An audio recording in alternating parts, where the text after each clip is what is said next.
Hi friends, we're back today continuing our discussion about dog shoes. If you saw my video from before regarding the Canada Pooch soft shield dog boot, which is this one right here, I already spoke about its features, and also although I thought that it was a really nicely constructed shoe, for my dog it's not going to work for cold, snowy, slushy conditions, and I've explained all of that in the video before. Just a reminder that this is that shoe, the soft shield dog boot. And so, I ordered more than one type of shoe from Canada Pooch, and I wanted to show you the one that I think is going to be successful for us, and also just generally to be able to show you the features of a different product that they have. And that shoe is going to be this one right here. It's going to be the waterproof dog boot. Again, my dog is a size 2. He's got pretty small, dainty feet, even though he's considered probably a small dog in the medium category. But this is the waterproof dog boot from Canada Pooch. As I mentioned before, you can find all of these products, because they can get pricey, on secondhand retailers like eBay and maybe even Poshmark. I haven't checked for dog stuff on Poshmark, but those types of sellers, you can find it. I did buy this directly from Canada Pooch because I wanted a bright color that could be easily seen if it fell off in the dark or in the snow.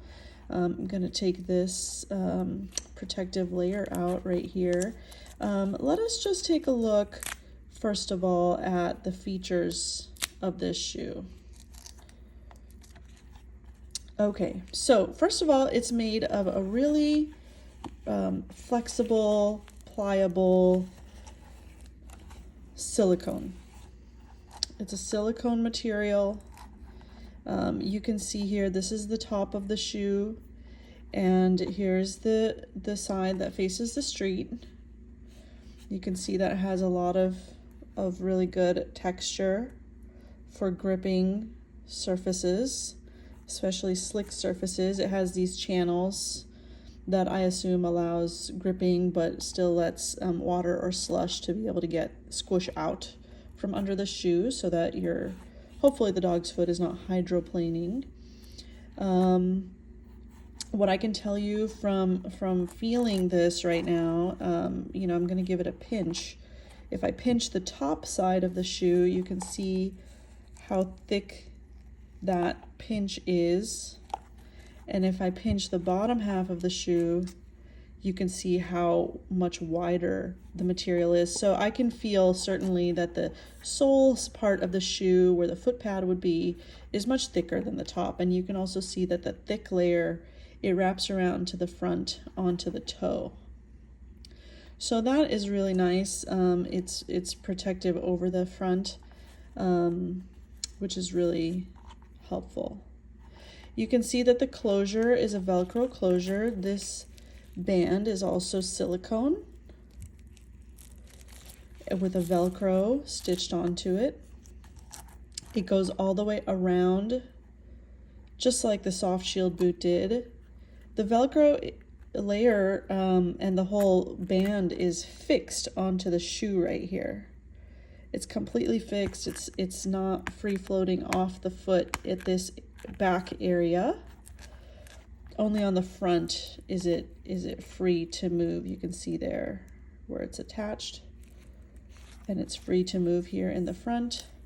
It has this kind of a buckle that allows you to pinch it and make it as narrow as you need. You can secure that all the way down without crushing your dog's wrist. It's actually not anatomically the wrist the way it is in people, but that's a different story.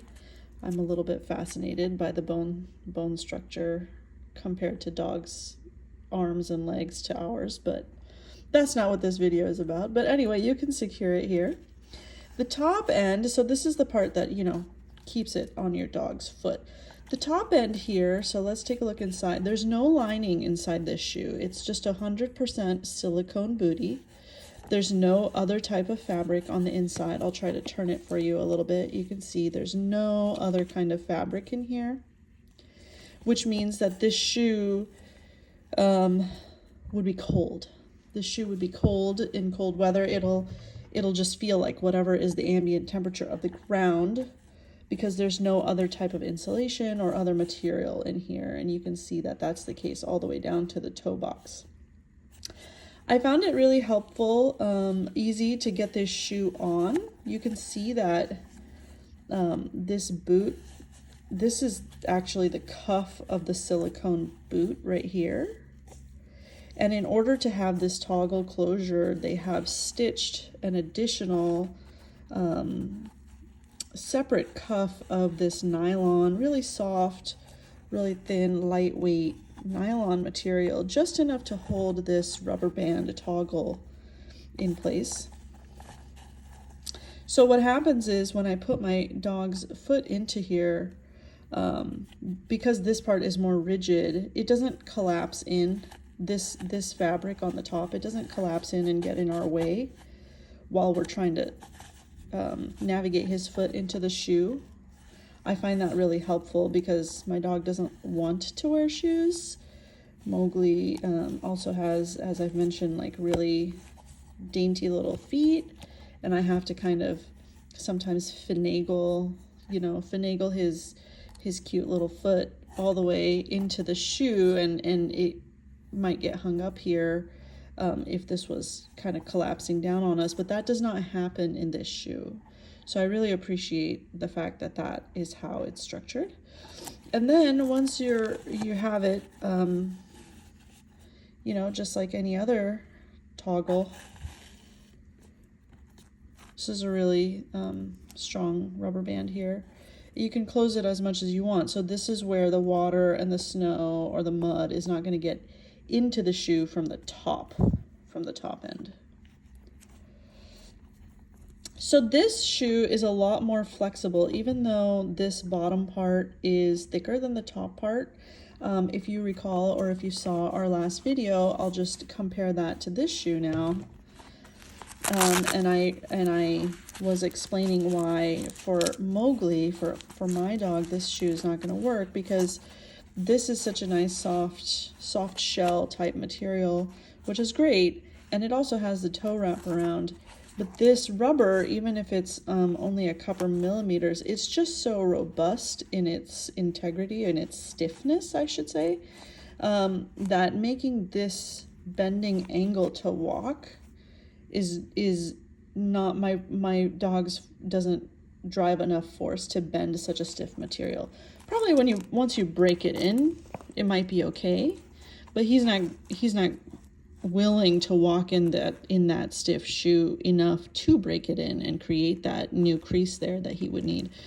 Whereas this shoe, right out of the gate, because it's silicone and because this top part bends so easily, he's able to generate that bending force in this shoe. So that is what makes this shoe successful for us, in addition to all of the very specifically, very securely waterproof features and the grippiness that the reason why we're looking at these shoes is for potentially traveling to snowy, wintry conditions. And being that we live in a warm, dry climate, all of this gear is really important for both me and my dog, because we're just simply not used to wintry, icy, snowy conditions on a regular basis. So that's the shoe. So the problem here, so I like this personally. I appreciate the fact that here's this shoe that, just like when we shop and dress in layers, and so that means that we can use any layer in any combination, and it makes it more functional and versatile when we invest in a wardrobe, especially like a wintry wardrobe. I appreciate the fact that this shoe can be worn even in hot, rainy conditions, warm summer rain conditions, and he can have a completely waterproof boot that otherwise isn't going to cause any thermal regulation issues, because it's not a warm shoe. Unlike this one, which is specifically a fleece-lined warm shoe. But then the problem is that in icy conditions or in a wintry place, this shoe is going to be very cold. And so that is a consideration, depends on what it is that you're trying to accomplish or what your needs are when you're shopping for shoes for your dog. Now, I will share something by coincidence, something that we have that's going to me in particular, the other reason why I decided to go with this shoe is because we actually had something already in our set of gear for Mowgli that I think is going to, again, make it more versatile with that layering functional pieces that he could be wearing. And I'll show you that here.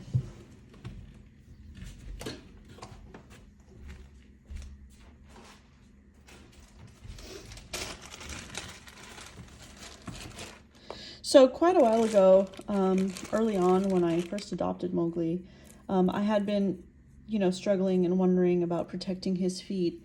And I had found an account on Etsy, which I will try to find and link below if anyone's interested.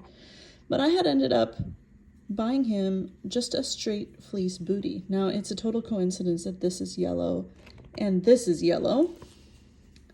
But I had ended up buying him this fleece bootie, handmade by someone. I remember the vendor, the creator is in Hawaii. I remember that.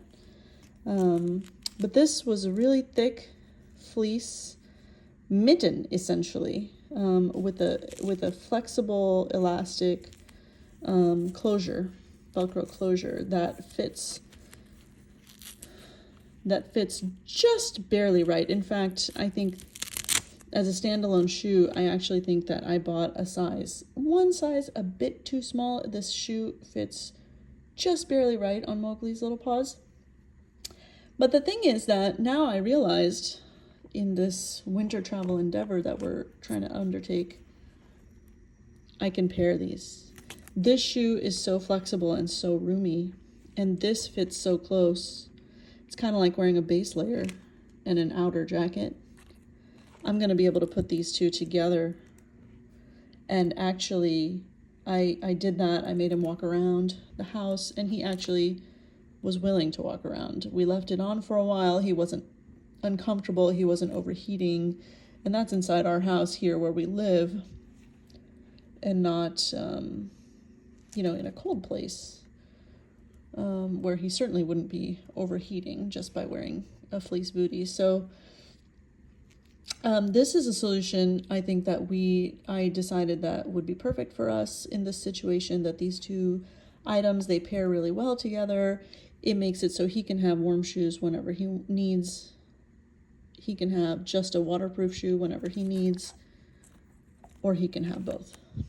And so that was our final conclusion, and we said yes. We said yes to the waterproof dog boots from Canada Pooch. Whoops. So I hope that was helpful. Hope you were able to get a good sense of the comparison of these two shoes. I can see these are my first purchases from Canada Pooch, and I can see why they are lauded for their quality.